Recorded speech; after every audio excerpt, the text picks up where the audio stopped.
എല്ലാവർക്കും നമസ്കാരം. ഞാൻ സരിത മഹേശ്വരൻ. ഇന്ന് ശ്രീകൃഷ്ണവിലാസ മഹാകാവ്യത്തിൻ്റെ 8ാമത്തെ സർഗത്തിലെ 42, 43, 44 എന്നീ 3 ശ്ലോകങ്ങളാണ് നമ്മൾ പഠിക്കാൻ പോകുന്നത്. 3 ശ്ലോകങ്ങളിലും അനുഷ്ടുപ്പ് വൃത്തം തന്നെയാണുള്ളത്.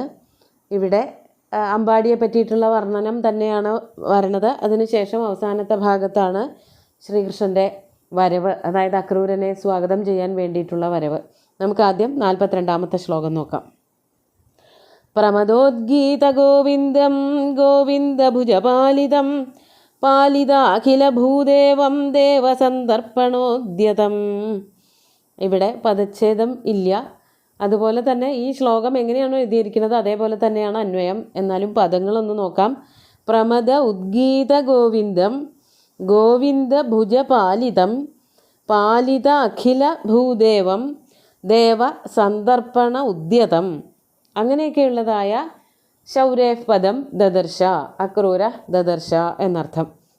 ഈ ഒരു ശ്ലോകത്തിൻ്റെ ഒരു പ്രത്യേകത എന്താണെന്നുണ്ടെങ്കിൽ, ഒരു വാക്ക്, ആദ്യത്തെ ഒരു വാക്ക് അതിൻ്റെ അവസാനത്തെ വാക്കാണ് രണ്ടാമത്തെ വാക്കിൻ്റെ ആദ്യത്തെ വാക്ക്. അതൊരു തരം ശബ്ദാലങ്കാരമാണ്. അതാണ് പ്രമദോദ്ഗീത ഗോവിന്ദം.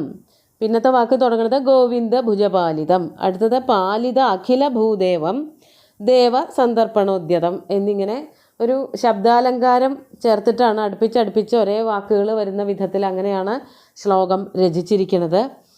ഇവിടെ അമ്പാടിയുടെ പ്രത്യേകത പറയാണ്, പ്രമദ ഉദ്ഗീത ഗോവിന്ദം. പ്രമദകൾ എന്ന് പറഞ്ഞാൽ സ്ത്രീകളാണ്. അമ്പാടിയിലെ സ്ത്രീകൾ ഗോപസ്ത്രീകളാൽ ഉദ്ഗീതം ഉറക്കെ പാടുന്നതായ ഗോവിന്ദനെ പറ്റിയിട്ടുള്ള കീർത്തനങ്ങളോട് കൂടിയത്. അതായത് ഗോപസ്ത്രീകൾ ഇങ്ങനെ പാട്ടുപാടിയൊക്കെ നടക്കുകയാണ്. ആ പാട്ടിലൊക്കെ തന്നെ വർണ്ണിക്കപ്പെടുന്നത് ആരെയാ വർണ്ണിക്കുന്നത് എന്ന് ചോദിച്ചാൽ ശ്രീകൃഷ്ണനെ മാത്രമേ ഉള്ളൂ. ശ്രീകൃഷ്ണൻ്റെ കഥകൾ ഇങ്ങനെ പാടി നടക്കുന്ന സ്ത്രീകളോട് കൂടിയതും, അല്ലെങ്കിൽ സ്ത്രീകളാൽ ഉറക്കെ പാടുന്നതായ കൃഷ്ണകഥകൾ, കൃഷ്ണനെ പറ്റിയിട്ടുള്ള ഗാനങ്ങളോട് കൂടിയതും. അതുപോലെ തന്നെ അടുത്ത വാക്കാണ് ഗോവിന്ദ ഭുജപാലിതം. ഗോവിന്ദൻ എന്ന് പറഞ്ഞാൽ ശ്രീകൃഷ്ണൻ തന്നെ.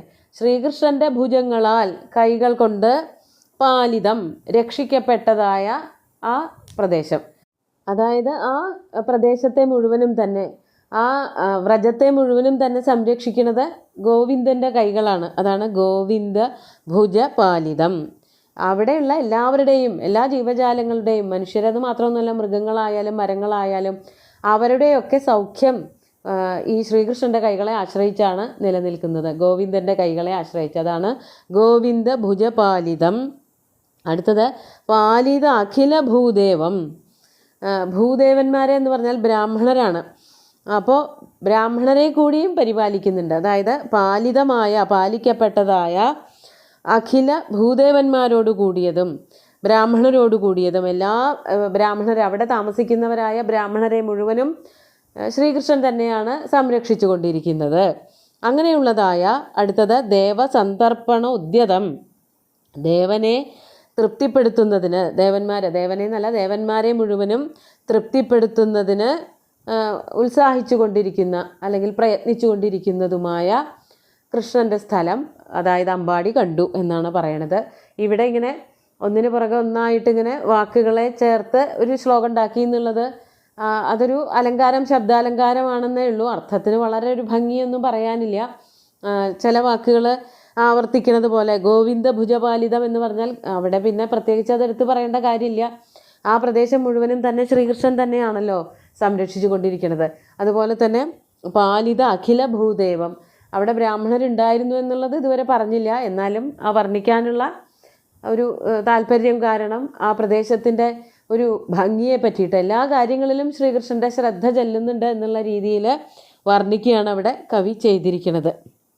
അതുപോലെ ദേവന്മാർക്കും തൃപ്തി ഉണ്ടാക്കുന്ന വിധത്തിൽ പ്രവൃത്തികൾ ചെയ്തുകൊണ്ടിരിക്കുന്ന അങ്ങനെയുള്ളതായ അമ്പാടിയെ, അല്ലെങ്കിൽ അമ്പാടി അക്രൂരൻ കണ്ടു എന്നർത്ഥം. അതാണ് 42ാമത്തെ ശ്ലോകത്തിൽ പറയണത്. നമുക്ക് 43ാമത്തെ ശ്ലോകം കൂടി നോക്കാം.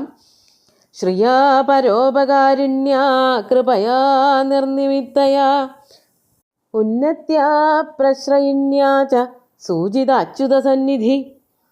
ഇതിൻ്റെ പദങ്ങൾ നമുക്ക് പറയാം. ശ്രിയാ പരോപകാരുണ്യ കൃപയാ നിർനിമിത്തയാ ഉന്നത്യ പ്രശ്രയിണ്യ ച സൂചിത അച്യുത സന്നിധി. ഇവിടെയും പദച്ഛേദം പറയാനൊന്നുമില്ല, പദങ്ങളെ ഒന്ന് പരിചയപ്പെടുക മാത്രമേ ഉള്ളൂ. ഇവിടെ ശ്രീകൃഷ്ണൻ്റെ സാന്നിധ്യമുണ്ട് എന്നുള്ളത് എങ്ങനെയൊക്കെയാണ് മനസ്സിലാക്കുന്നത്? അതാണ് അവസാനത്തെ വാക്ക് ഇവിടെ പറഞ്ഞത്, സൂചിത അച്യുത സന്നിധി. അച്യുതൻ്റെ സന്നിധിയെ സൂചിപ്പിക്കുന്നതായ ആ പ്രദേശം അക്രൂരൻ കണ്ടു. എന്തുകൊണ്ടൊക്കെയാണ് അവിടെ ശ്രീകൃഷ്ണൻ ഉണ്ട് എന്നുള്ളത്, ശ്രീകൃഷ്ണൻ അവിടെ ഉണ്ട് എന്നുള്ളത് അക്രൂരൻ അറിയാം. എന്നാലും ബാഹ്യമായിട്ടുള്ള ചില ഘടകങ്ങൾ കണ്ടിട്ട് അത് കണ്ടുകൊണ്ട് ശ്രീകൃഷ്ണൻ അവിടെ ഉണ്ട് എന്ന് സൂചന കിട്ടുന്നു എന്നാണ് പറയണത്. അതാണ് പരോപകാരിണ്യ കൃപയാ നിർനിമിത്തയാ ശ്രിയാ ഉന്നത്യ പ്രശ്രയിന്യാച്ച സൂചിതാച്യുത സന്നിധി പദം ശൗരപദം ദദർശ. പരോപകാരിണി ആയ, പരോപകാരം ചെയ്തുകൊണ്ട് നടത്തുന്നതായ, കാണിക്കുന്നതായ കൃപ. അതായത് അവിടെ എല്ലാവർക്കും എല്ലാവരോടും വളരെ സ്നേഹവും ദയവും ഒക്കെയാണ്. അതാണ് പരോപകാരത്തോടു കൂടിയ കൃപയോടു കൂടിയിട്ടും. പരോപകാരിണ്യ കൃപയാ, മറ്റൊരാളെ സഹായിക്കാൻ വേണ്ടിയിട്ടാണ് ബാക്കി എല്ലാവരും തന്നെ അവിടെ സന്നദ്ധരായി നിൽക്കുന്നത്. പരോപകാരം അവരുടെ ജന്മസിദ്ധമായിട്ടുള്ളൊരു സ്വഭാവമാണ്. അതാണ് പരോപകാരിണ്യ കൃപയാ. മറ്റുള്ളവർക്ക് എന്ത് വേണമെങ്കിലും സഹായം ചെയ്തു കൊടുക്കാനുള്ള അങ്ങനെയുള്ള ഒരു മനസ്ഥിതിയോടുകൂടി നിൽക്കുന്നവരും. അതുപോലെ നിർനിമിത്തയാ ശ്രിയ, പ്രത്യേകിച്ച് കാരണമൊന്നുമില്ലാത്ത ശ്രീ ഐശ്വര്യം. അതായത് അവിടെ ഐശ്വര്യം ഉണ്ടാവുന്നതിന് പ്രത്യേകിച്ച് ഒന്നും ചെയ്യുന്നില്ല. കൂടുതലായിട്ട് എന്തെങ്കിലും ചെയ്യേ അല്ലെങ്കിൽ ധനസമ്പാദനത്തിന് വേണ്ടിയിട്ടുള്ള മാർഗങ്ങൾ അവലംബനം ചെയ്യുകയൊന്നുമില്ല. അവിടെ സാധാരണഗതിയിൽ പുരുഷന്മാർ പശുവിനെ കറക്കുക, പശുവിനെ മേയ്ക്കുക, അതിൻ്റെ പാലെടുത്ത് വിൽക്കുക, അങ്ങനെയൊക്കെ. അതുപോലെ തന്നെ സ്ത്രീകളും അങ്ങനെയൊക്കെ തന്നെയാണ് ജീവിക്കുന്നത്. അതുകൊണ്ടുണ്ടാവുന്ന ഐശ്വര്യമേ അവിടെ ഉണ്ടാവാൻ സാധ്യതയുള്ളൂ. എങ്കിലും അതിൽ കൂടുതൽ ശ്രീ അവിടെ ഉണ്ട്, ലക്ഷ്മി ദേവിയുടെ സാന്നിധ്യമുണ്ട് എന്നുള്ളത് കൊണ്ടാണ് അവിടെ കൃഷ്ണനുണ്ട് എന്നുള്ളത് മനസ്സിലാക്കാം, കാണുമ്പോൾ തന്നെ മനസ്സിലാക്കാം എന്ന് പറയുന്നത്. അതാണ് നിർനിമിത്തയാ, നിർഗതമായ നിമിത്തത്തോടു കൂടിയ, പ്രത്യേകിച്ച് കാരണമൊന്നുമില്ലാതെ ആ അമ്പാടിയിൽ കാണുന്നതായിട്ടുള്ള ശ്രീ ഐശ്വര്യം അതുകൊണ്ടും. അതുപോലെ തഥാ ഉന്നത്യ പ്രശ്രയിന്യാച്ച, ഉന്നത്യ എന്ന് പറഞ്ഞാൽ ഉന്നതമായിട്ടുള്ള, ഏറ്റവും വർദ്ധിച്ച നിലയിലുള്ളതായ, പ്രശ്രയിണി, പ്രശ്രയിണി എന്ന് പറഞ്ഞാൽ എല്ലാവരോടുമുള്ളതായ ഒരു വിനയഭാവമാണ്, ഒരു അഹങ്കാരമില്ലാത്ത അവസ്ഥ, പൊങ്ങച്ചമില്ലാത്ത, ഞാനാണ് ഏറ്റവും വലിയ കേമനെന്നോ കേമി എന്നോ ഒന്നും വിചാരമില്ലാത്ത പ്രശ്രയത്തോടു കൂടിയിട്ടുള്ള ഭാവം, മറ്റുള്ളവരെയൊക്കെ അംഗീകരിക്കാൻ ഒരു ബുദ്ധിമുട്ടുമില്ലാത്തൊരവസ്ഥ, അങ്ങനെയൊക്കെയുള്ള ഒരവസ്ഥ, അങ്ങനെയൊക്കെയുള്ള സ്വഭാവങ്ങൾ ജനങ്ങളിൽ കാണുമ്പോൾ തന്നെ മനസ്സിലാക്കാൻ പറ്റും. അങ്ങനെയാണ് ഉന്നത്യ പ്രശ്രയിന്യാച്ച സൂചിത അച്യുത സന്നിധി, സൂചിപ്പിക്കപ്പെട്ട അച്യുതൻ്റെ സാന്നിധ്യത്തോടു കൂടിയ ആ പ്രദേശത്തിലേക്ക് അക്രൂരൻ ചെന്നു. ഇങ്ങനെയുള്ള ആൾക്കാർ ഇവിടെ കൂടുതലായിട്ട് ഉണ്ടാകുന്നത്, ഇത്തരം സത്സ്വഭാവങ്ങളൊക്കെ ധാരാളമായിട്ടുണ്ടാകുന്നത് ശ്രീകൃഷ്ണൻ്റെ സാമീപ്യം കൊണ്ടാണ് എന്ന് തിരിച്ച് മനസ്സിലാക്കുകയാണ്. ശ്രീകൃഷ്ണൻ അവിടെ ഉള്ളത് കൊണ്ടാണ് ജനങ്ങളൊക്കെ ഇങ്ങനെ പെരുമാറുന്നത് എന്ന് മനസ്സിലാക്കിക്കൊണ്ട്, അതുകൊണ്ട് അത് ശ്രീകൃഷ്ണൻ്റെ വാസസ്ഥാനമാണ് എന്ന് അക്രൂരൻ മനസ്സിലാക്കുകയാണ് ചെയ്യുന്നത്. അപ്പോൾ അതിന് 3 കാരണങ്ങളാണ് പറഞ്ഞത്. മറ്റുള്ളവരെ സഹായിക്കാനുള്ള ഒരു പ്രത്യേകിച്ച് കാരണങ്ങളൊന്നുമില്ലാതെ, ഉപാധികളൊന്നുമില്ലാതെ സഹായിക്കാനുള്ള മനസ്സ്, പ്രത്യേകിച്ച് കാരണങ്ങളില്ലാതെ വർദ്ധിച്ചു വരുന്നതായ ഐശ്വര്യം, അതുപോലെ തന്നെ എല്ലാവരോടുമുള്ളതായ സ്നേഹവും ആദരവും, ഇതൊക്കെ കണ്ടിട്ടാണ് ആ പ്രദേശം കൃഷ്ണൻ വസിക്കുന്ന സ്ഥലമാണ് എന്ന് അക്രൂരൻ ഒന്നുകൂടി ഉറപ്പിച്ചത്. നമുക്ക് 44-ാമത്തെ ശ്ലോകം കൂടി നോക്കാം. കഴിഞ്ഞ ശ്ലോകത്തോട് കൂടിയിട്ട് ശൗരിയുടെ പദത്തിനെ അക്രൂരൻ മനസ്സിലാക്കി എന്ന് പറയുന്ന ഭാഗം തീരാണ്. എന്നിട്ട് അവിടേക്ക് വന്ന അക്രൂരനെ എന്താണ് രാമകൃഷ്ണന്മാർ ഒരുമിച്ച് ചെന്ന് എങ്ങനെയാണ് സ്വീകരിച്ചതെന്നൊക്കെ പറയുകയാണ്.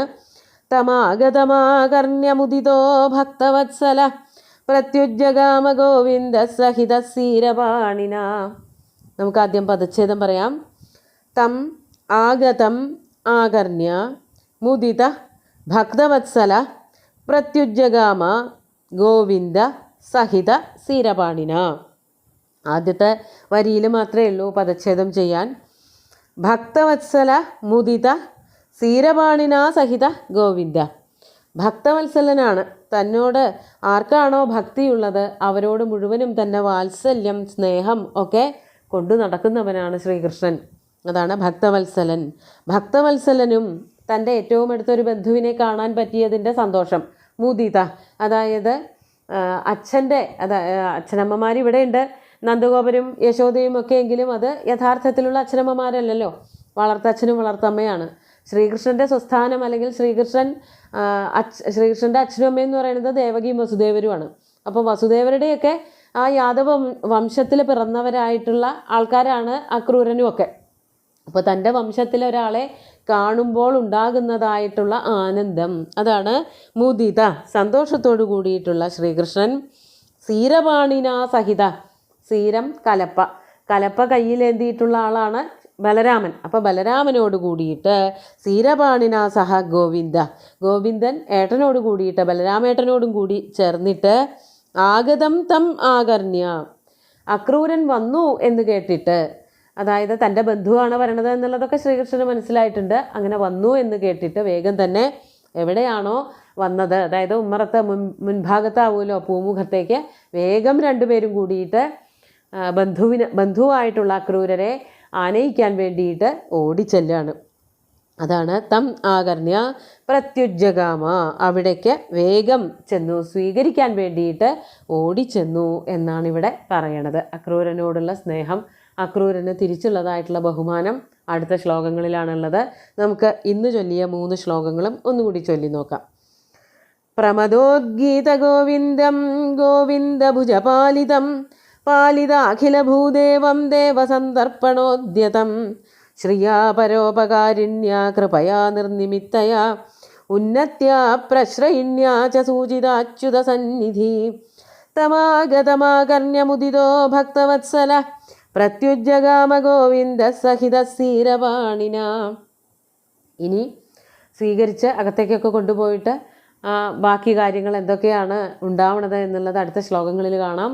ഇന്ന് ചൊല്ലിയ 3 ശ്ലോകങ്ങളും ഭഗവാന്റെ കാൽക്കൽ അർപ്പിച്ചുകൊണ്ട് ഗുരുവായൂരപ്പനെ സാഷ്ടാംഗം നമസ്കരിച്ചുകൊണ്ട് എല്ലാവർക്കും ശുഭദിനം നേർന്നു നിർത്തട്ടെ. നന്ദി.